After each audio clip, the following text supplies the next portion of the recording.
Hey beautiful people, my name is Kristen. Thanks for stopping by my channel. Today I am reviewing all the books that were in the mugs that I had been pulling and reading that I haven't reviewed. So there was a lot of kind of transitional things that were happening in my life. It was just more convenient to go ahead and read all of the books in the mugs instead of trying to keep track of that for the rest of the year, because I didn't want to give up on reading them because they had been requested and I wanted to read them. So here we go.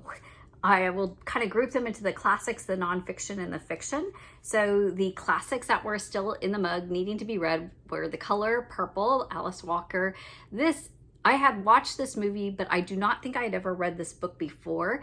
It's one of those that really tells the story by kind of following a couple women's everyday lives and pondering what that looks like. And this is back in a time of a lot of racial oppression, and just you get a glimpse and you get to experience that culture and that setting in that time period to really understand it without having to be told explicitly, like this is how it was. You get to experience it in beautiful writing and beautiful characters that kind of take you through that journey. And that's really what this book is about and does so well. Then I also read Margaret Atwood's Alias Grace. I didn't realize going into this that this is almost like a historical fiction, because it is based on the true life story of a woman who was accused of being part of a murder. Well, she definitely was around for the murdering of people that she worked for. The kind of stable boy, the person who worked the yard, actually committed the murders, but she was with them, and it was really sketchy about it was the murder of the landowner male who was involved with another hired servant woman who was basically his partner.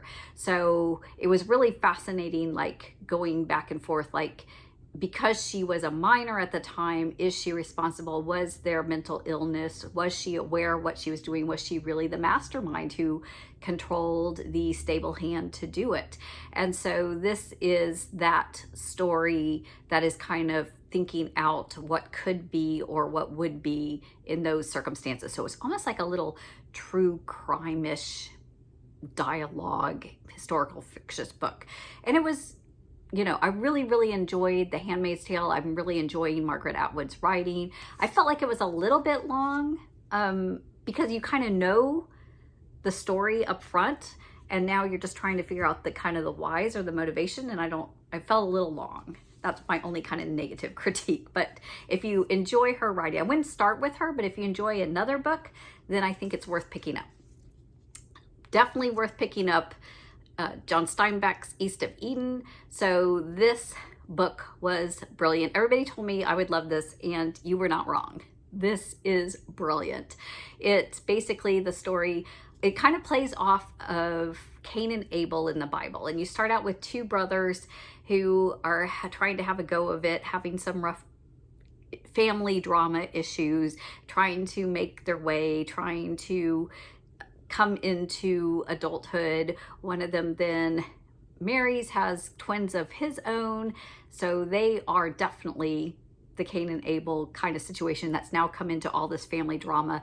There is a fascinating storyline all around the women that come into their lives, and just a lot of characters that are even those kind of characters that you don't like them, but you're kind of like curious about them, like how is this going to end up, or what's going to happen next, or oh my gosh, how can that even be? So super fun ride, and his writing is beautiful. It's funny because I found a free abridged audio on this, which was just the dialogue. So I read the full book with all the beautiful descriptions and the kind of setting up all the background of everything. And then I listened to the shortened version, which has so much drama. So this feels slower in the pacing because of the beautiful descriptors, but it really is kind of action-packed for a classic book. So just totally, that's a 5-star classic for me. Loved it. Now getting into some nonfictions, I read Madeline LeNgle's Circle of Quiet. This is actually the first of a 3-part trilogy nonfiction memoir where she's basically sharing her diaries and thoughts about life. So talking about writing her books, talking about rejections or getting accepted or those kind of things, and just being very philosophical as she's getting married, as she's having kids. And I really enjoyed parts of this. Like it made me kind of think through, like, what is the truth of that, or what is the grain of the lovely nugget in that life experience. But you kind of have to be in that mood. So sometimes I'd put this aside if I was wanting something else. But if you're kind of wanting to sit with a friend and it's kind of like a coffee chat, you know, like, this is what I think, this is what I feel, this is what I'm thinking. It really is quite poignant and very raw. It's very honest. And, you know, she doesn't hold back on self-critique as well. So I found it enjoyable. I did read Martin Luther, Erich Metaxes. He also wrote Bonhoeffer, which I am a huge fan of. This book did not disappoint, and I realized when I was reading it that I really didn't know very much about Martin Luther beyond the fact that he had opposed the church and gone up with his 95 thesis of how the Catholic Church is kind of withholding too much power from the people that belongs to them through the power of Jesus Christ. So I had not even realized that he painstakingly translated the Hebrew and the Greek originals into German for the first time and got that printed in mass. He was really instrumental in that time where printing and having books and pamphlets were really kind of a newer thing and critical in getting the word out there. And so this was maybe done, some of this work could have been done prior to him, but because of the printing press and his ability to get things printed and out there, it really took on its own movement. And then it was fascinating because once you kind of open the box and spring load something out there, different people are going to pick it up and run with it in different ways that maybe he didn't even like or mean. Like, that's not what I was saying, people, you know. And I feel like a lot of times that's what happens in movements or political arenas or whatever. It's like there's this idea and then it kind of morphs into something else, and it does not represent the original necessarily. So that was fascinating to think about as I was reading through all this. And great writing, super, super informative, learned so much. Really good book.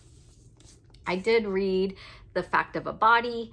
This is a memoir of a woman who is going through a murder case and doing the interviews, doing the backgrounds, doing the problem solving, but it stirs up and triggers the negatives in her life, the trauma in her past.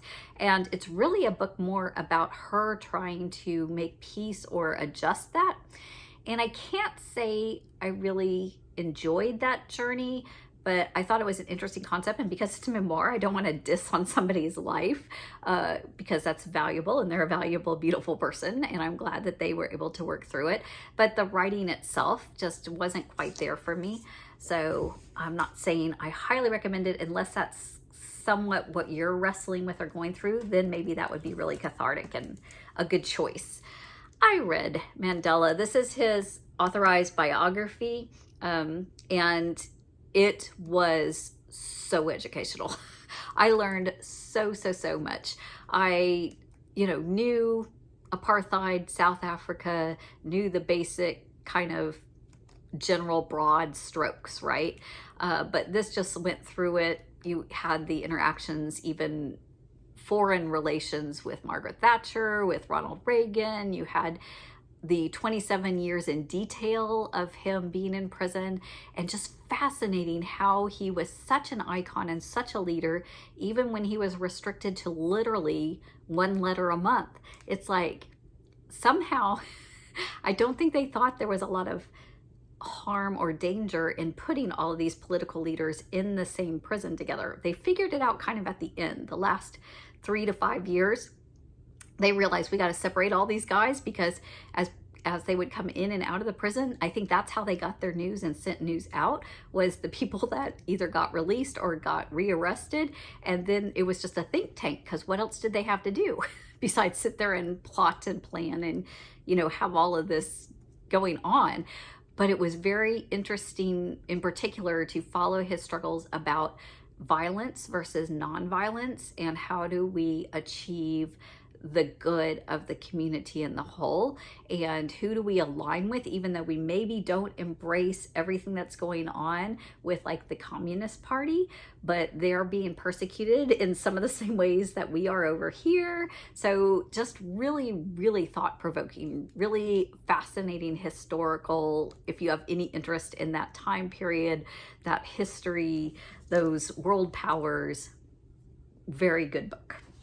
Moving on to fiction, I read Einstein's Dreams.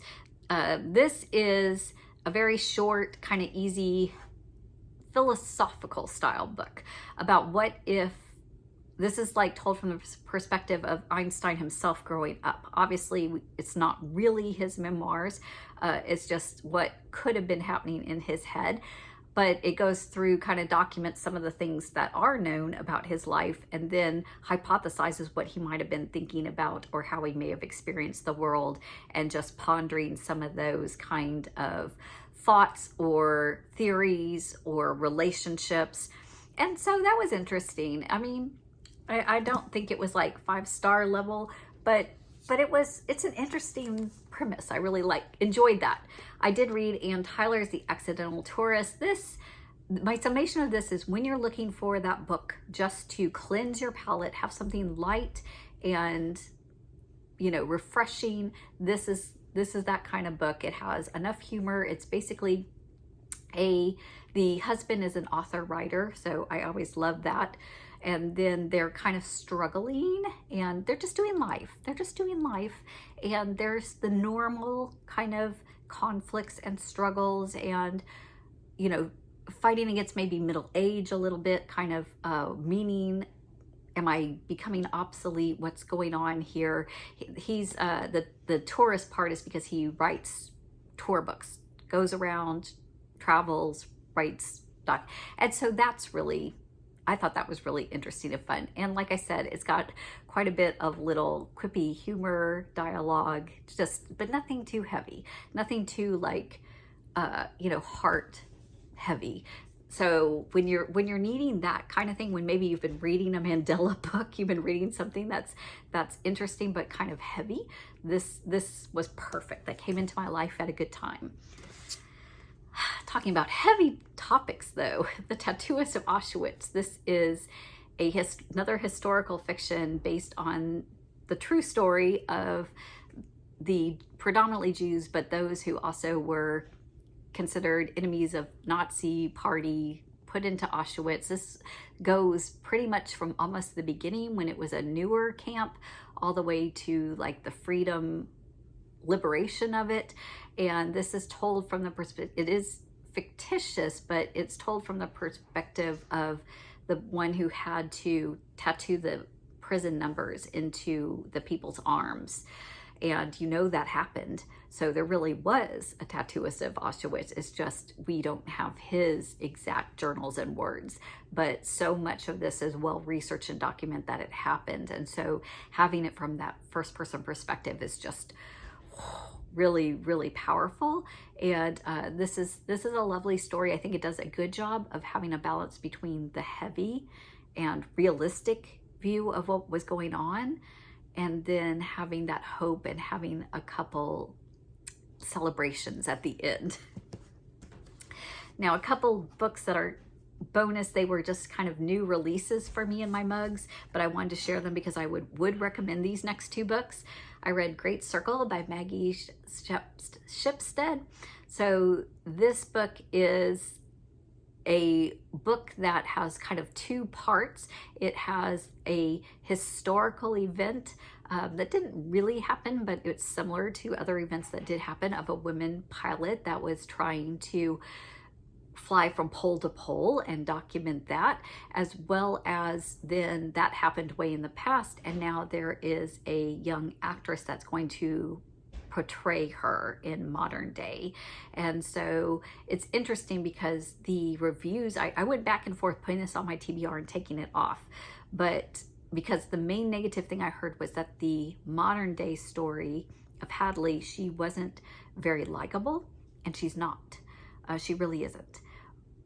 But I think that totally works as far as her trying to struggle through her own selfishness, her own kind of small world view of trying to grasp a larger story and a larger world that's going on. And then the backstory, everybody's right. I mean, the backstory about what's actually going on and looking at the history of aviation, women in flight, the world events, how you would fly internationally around the globe, all that stuff is just beautifully told, just a fun adventure. That's what it is. It really is a fun adventure.